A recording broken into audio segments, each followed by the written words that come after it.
The crowd's roar filled the rodeo arena as the gates swung open and the Bronco exploded out, bucking and kicking frantically. Sitting atop the swirling mass of muscle was a lean, focused cowboy, his gloved hand clenched tight on the saddle horn.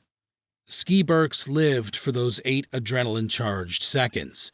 For the 26-year-old cowboy, nothing compared to the thrill of clinging to a bucking bronco, his tall frame twisting in harmony with the beast below. Hooves pounding dirt, the smells of leather, livestock, and arena dust thick in the air. A raucous crowd hollering for more. Skee was born to ride, and everyone knew his name. Until one fateful night in 2023, when the cheers of the crowd turned to silent gasps of horror. One of rodeo's rising young stars would take his last ride. What happened to this professional Bronco rider in those final terrifying moments? Born in Prescott, Arizona, Skee grew up with an affinity for leatherwork, country music, and all things cowboy. As a boy in Texas, he plastered his room in Davy Crockett memorabilia and doodled spirited Western scenes on scraps of paper, dreaming of the rodeo glory that awaited.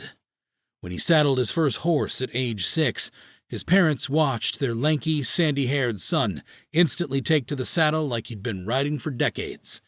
Little Skee practiced his bronc moves for hours atop his family's old mare, gripping her stubby mane as she quietly grazed the pasture.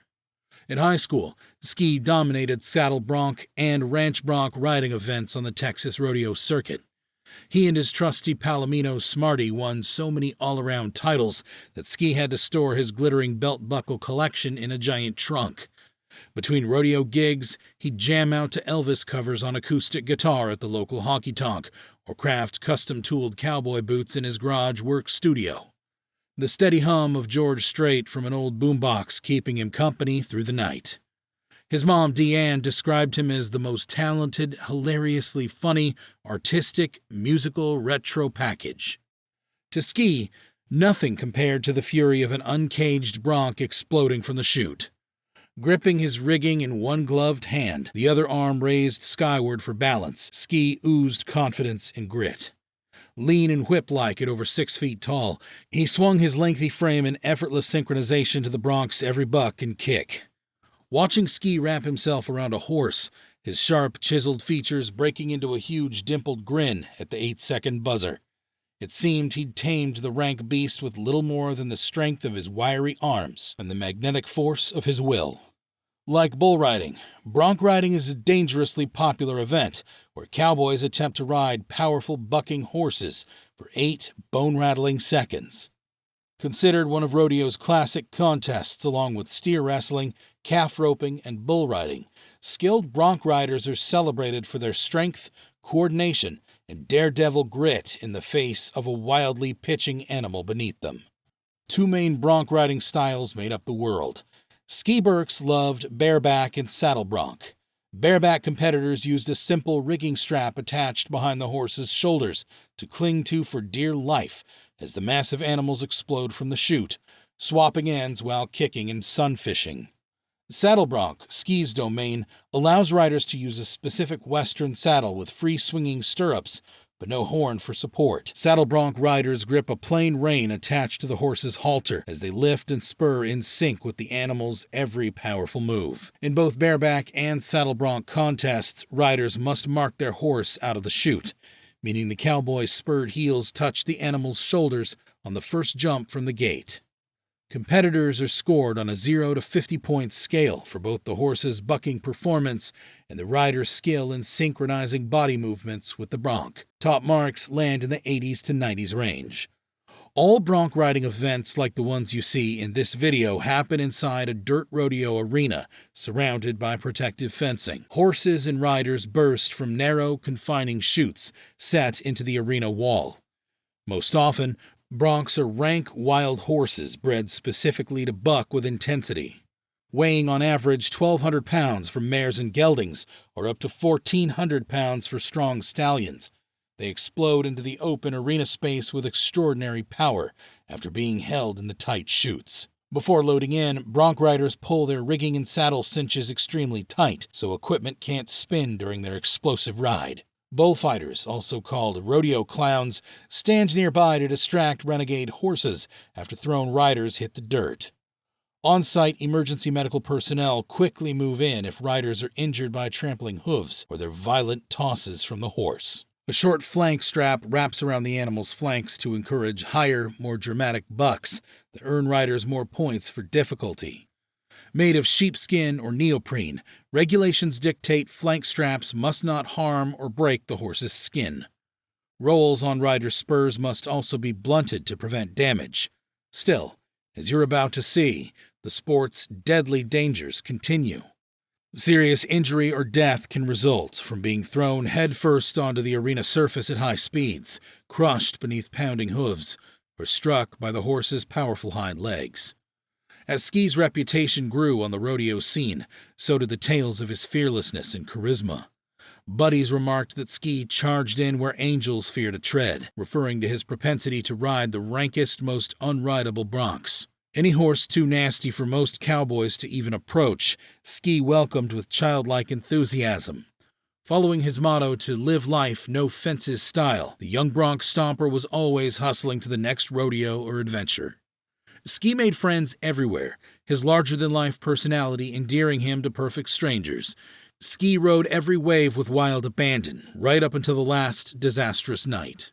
On September 9, 2023, Skee climbed down into chute number 4 at the West Texas Fair and Rodeo in Abilene. The steely midnight blue flanks of a massive black bronc shifted beside him. His name, Double D. Reputed as one of the rankest buckers on the circuit, Double D was the bovine embodiment of chaos. 1,350 pounds of fury on 4 legs. One glance at those flaming red eyes, and most cowboys wanted no piece of him. But not Skee. As the restless black giant stomped and snorted in the tight confines of the chute, Skee's baby blues lit up. While the bullfighters below discreetly crossed themselves and crewmen murmured uneasy bets about how long the skinny rider would last, Skee was in his element, radiating confidence. This was his moment to shine. When the chute creaked open, Double D positively exploded. In a distant flash of dark hide and flying dirt, the Bronco wildly kicked and bucked. Skee clung tight as the bronc sunfished and swapped ends. At one dizzying point, Skee was completely upside down beneath the twisting animal. Several seconds in, Double D hit a nasty belly roll that catapulted Skee into the air. He landed directly in the Bronco's path. The last thing he would remember was a vision of pounding black hooves darkening the sky as the arena rushed up to embrace him. Unlike in bull riding, safety regulations requiring helmets or vests don't exist in bronco riding. In the final terrifying moments after Skee landed, the Bronco's hooves impacted his unprotected head. A terrible collective gasp shuddered across the stands. Veteran rodeo hands would later remark they'd never heard an arena grow so deathly quiet. In the horrific seconds that followed, with Skee's limp form crumpled in the dirt below, you could hear a single sob pierce the silence. An eyewitness would later comment, "You could hear a pin drop. I was looking over in the stands, and I don't know the lady. I couldn't pick her out of a crowd if I had to. She had her hands up just praying, praying, and praying. If that does not describe the rodeo community, I don't know what does." Crewmen chased down the crazed bronc still bucking in fury along the arena fencing, while a small emergency crew carefully loaded Skee onto a backboard. Not a soul uttered a word as they silently wheeled him out. From the day he was born, all I ever knew to expect from Skee was the unexpected. This was unexpected, his mom Deanne said. That day she got the phone call that is every mother's worst nightmare. Emergency personnel worked feverishly to save the young cowboy, but the crushing blow to Skee's head was too deadly.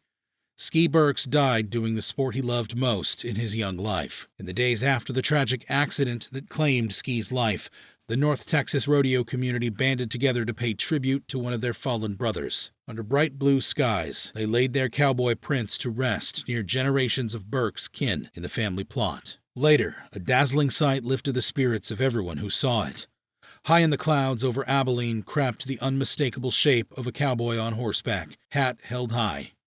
Deanne swore she saw the vibrant image wave down to her just once before galloping out of view for parts unknown. To this day, she smiles remembering Skee's parting message from beyond, and find solace knowing her one-of-a-kind boy died doing what he loved most, chasing abundance to the very end atop the back of a bronc called Double D. Still, the terrible risks remain for even the most skilled rough stock rider. The next wonder horse can quickly become the last, as too many cowboys learn the hard way, paying for these treacherous 8 seconds in bruises, breaks, or even their very lives. For bronc riding legends like Lane Frost, Bill Smith, and Skee Burkes, their glory days ended tragically in the dirt beneath merciless hooves after daring rides gone fatally awry. Though if you ask any, they might say there are far worse ways to die with cowboy boots on than battling big ornery broncs that can't be tamed.